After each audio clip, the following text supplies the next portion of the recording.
মাঠে একটি বিশাল সাদা গরু শান্তভাবে ঘাস খাচ্ছিল। তার ছোট্ট বাছুর ছানাটি মনের আনন্দের সাথে পদ্মাপতিদের সাথে খেলাধুলা করছিল, মনের আনন্দে নাচানাচি করছিল। অনেকক্ষণ খেলাধুলার পর বাচ্চাটির প্রচন্ড ক্ষুধা পায়। সে তার মায়ের কাছে অনেক ফলমূল খাওয়ার আবদার করলো।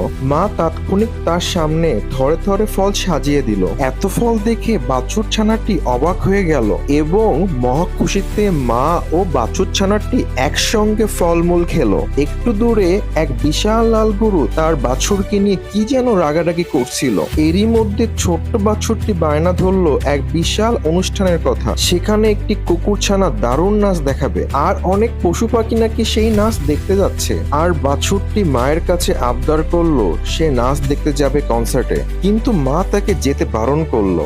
এতে বাছুর ছানাটি রেগে গিয়ে খুব চিৎকার করে বলল, আমি যাবই, কনসার্ট দেখতে যাবই। এমন সুন্দর সুন্দর ভিডিও পেতে লাইক ও সাবস্ক্রাইব করে পাশে থাকো। বন্ধুদের মাঝে ভিডিওটি শেয়ার করো।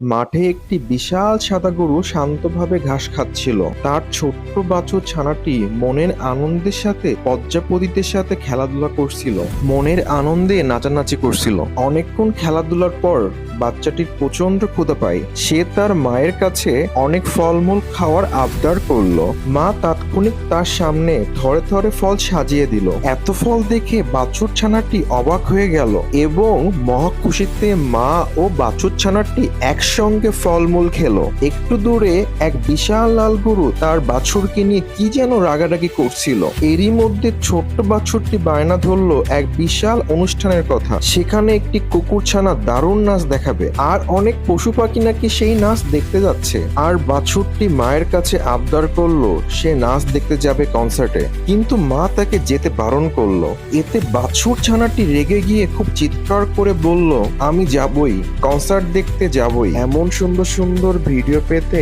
লাইক ও সাবস্ক্রাইব করে পাশে থাকো। বন্ধুদের মাঝে ভিডিওটি শেয়ার করো।